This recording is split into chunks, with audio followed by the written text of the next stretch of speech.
തനിക്ക് എത്ര നന്നായി പുഞ്ചിരിക്കാൻ കഴിയുമോ അത്രയും നന്നായി അവൻ അവരെ നോക്കി പുഞ്ചിരിച്ചു. നമസ്കാരം അമ്മേ. നമസ്കാരം അച്ഛാ. ഇത് ഞാൻ നിങ്ങൾക്ക് വേണ്ടി കൊണ്ടുവന്നതാ. അഭിനവ് ബഹുമാനത്തോടെ അവർ നോക്കി പറഞ്ഞു. അവൻ കൊണ്ടുവന്ന കുപ്പി അവർ രണ്ടുപേരുടെ നേരെ നീട്ടി. അത് കണ്ട് ശർമ്മളയുടെ മുഖം ദേഷ്യം കൊണ്ട് ചുവന്നു. പക്ഷെ രാജീവ് അവനെ നോക്കി പുഞ്ചിരിച്ചു. രാജീവിന്റെ കണ്ണുകൾ അഭിനവ് കൊണ്ടുവന്ന കുപ്പിയിലേക്ക് നീണ്ടു. അയാൾ ഉടനെ തന്നെ എഴുന്നേറ്റ് അഭിനവന്റെ കയ്യിൽ നിന്ന് ആ കുപ്പി വാങ്ങി. അൺബിലീവബിൾ! ഇത് വളരെ വിലയേറിയ മദ്യമാണല്ലോ. മൈ ഗോഡ്, എന്തൊരു സുഗന്ധമാണ്! നീ ഒന്ന് നോക്കിക്കേ, രാജീവ് പറഞ്ഞു. അയാൾ കുപ്പി ശർമ്മിളയുടെ നേരെ നീട്ടി. ശർമ്മിള പെട്ടെന്ന് അത് തള്ളിമാറ്റി. കുപ്പി കണ്ടപ്പോ എല്ലാം മറക്കുന്ന ഒരു മനുഷ്യൻ. നമ്മളെ ആദ്യമായിട്ട് കാണാൻ വരുമ്പോ കൊണ്ടുവന്നിരിക്കുന്ന ഗിഫ്റ്റ് കണ്ടില്ലേ? ഇതാണ് ഇവന്റെ മര്യാദ. ശർമ്മിള, ഇതൊരു സാധാരണ മദ്യമല്ല. നിനക്കറിയാഞ്ഞിട്ടാ. ഇതൊക്കെ ഗിഫ്റ്റായിട്ട് കിട്ടുന്നത് തന്നെ വലിയ കാര്യമാ. രാജീവ് അവരെ പറഞ്ഞു മനസ്സിലാക്കാൻ ശ്രമിച്ചു. ഇവൻ ഇതൊക്കെ വാങ്ങിക്കാനുള്ള കഴിവുണ്ടോന്ന് നിങ്ങൾ ആലോചിച്ചോ? എവിടെന്നെങ്കിലും മോഷ്ടിച്ചു കൊണ്ടുവന്നതാണെങ്കിലോ? ശർമ്മിള കയർത്തു. അഭിനവൻ അവരുടെ ചോദ്യത്തിന് മറുപടി പറയാനായില്ല. കാരണം താൻ ടൈഗർ ആണെന്ന് ആരും അറിയാൻ പാടില്ല. അപ്പോഴേക്കും ശർമ്മിള എഴുന്നേറ്റ് അഭിനവന്റെ അരികിലേക്ക് വന്നു. എന്താ നിന്റെ ഉദ്ദേശം? ഈ മദ്യക്കുപ്പി നീ എന്തിനാ കൊണ്ടുവന്നത്?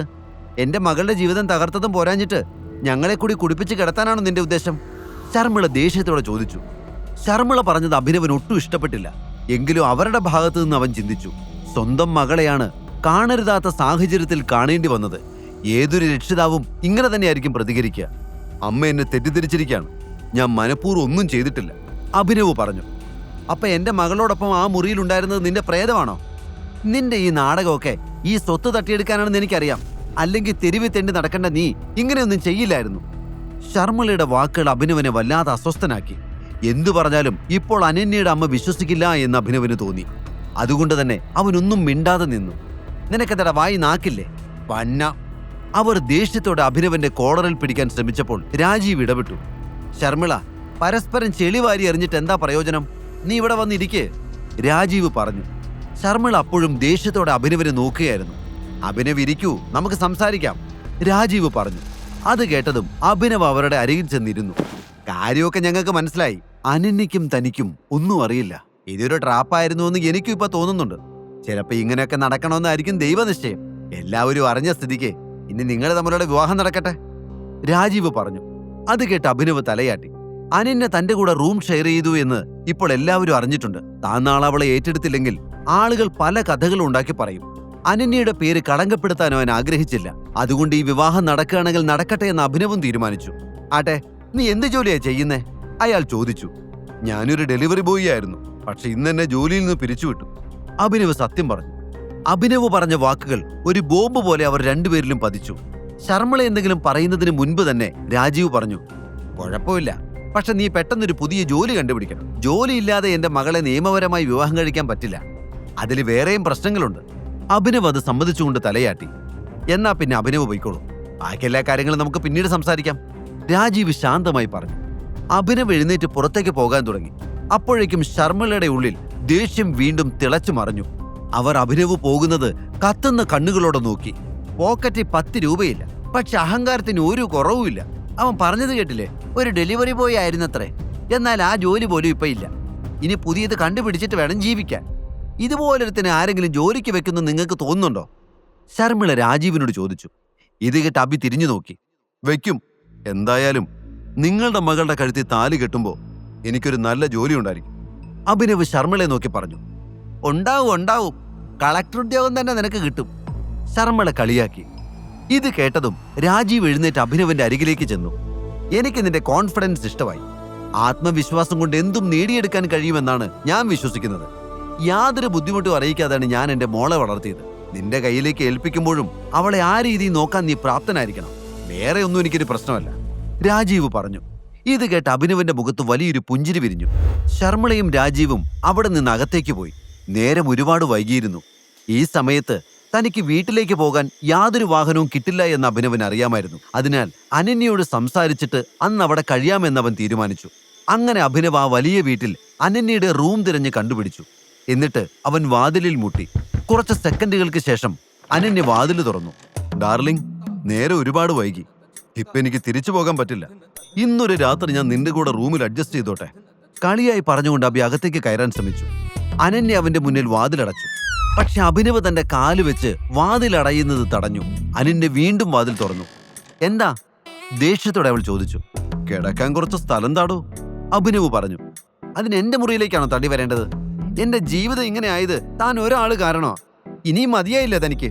മര്യാദയ്ക്ക് ഇവിടുന്ന് പോകാൻ നോക്ക്, ഇല്ലെങ്കിൽ തന്റെ കാല് 2 കഷ്ണമാക്കും ഞാൻ. അവൾ വാതിലടയ്ക്കാൻ ശ്രമിച്ചുകൊണ്ട് പറഞ്ഞു. അഭിനവ് തന്റെ കാൽ മാറ്റി ഉടനെ വലിയ ശബ്ദത്തോടെ ആ വാതിലടഞ്ഞു. ഇവിടുത്തെ ജോലിക്കാർക്ക് കിടക്കാൻ പ്രത്യേക ഒരു ഏരിയ ഉണ്ട്, വേണമെങ്കിൽ അവിടെ പോയി കിടന്നു, അനന്യ അകത്ത് നിന്ന് വിളിച്ചു പറഞ്ഞു. അത് കേട്ട് അഭിനവിന് സങ്കടം തോന്നി. ഇനി എന്ത് ചെയ്യുമെന്ന് ചിന്തിച്ചുകൊണ്ട് അവൻ ആ ഡോർ ഹാൻഡിലിൽ പിടിച്ചു.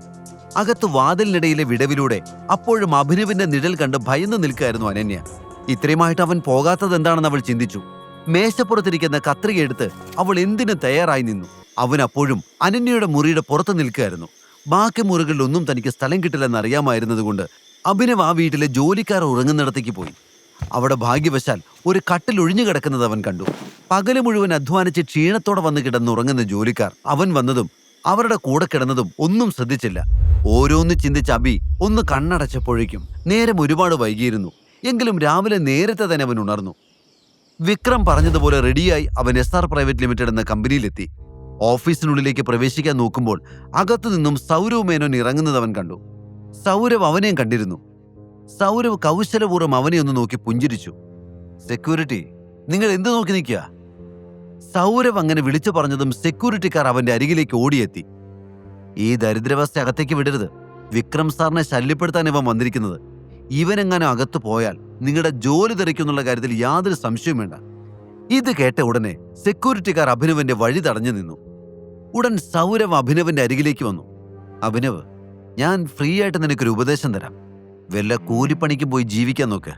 നിന്റെ അച്ഛൻ വിക്രം സാറിന്റെ കാർ ഓടിച്ചിരുന്നു എന്നും പറഞ്ഞുകൊണ്ട് ചുമ്മാ ഇവിടെ ഇങ്ങനെ കയറി ഇറങ്ങരുത്. ഇത്രയ്ക്ക് അങ്ങോട്ട് സഹായിക്കാൻ അവര് നിന്റെ സുഹൃത്തുക്കളൊന്നുമല്ലല്ലോ.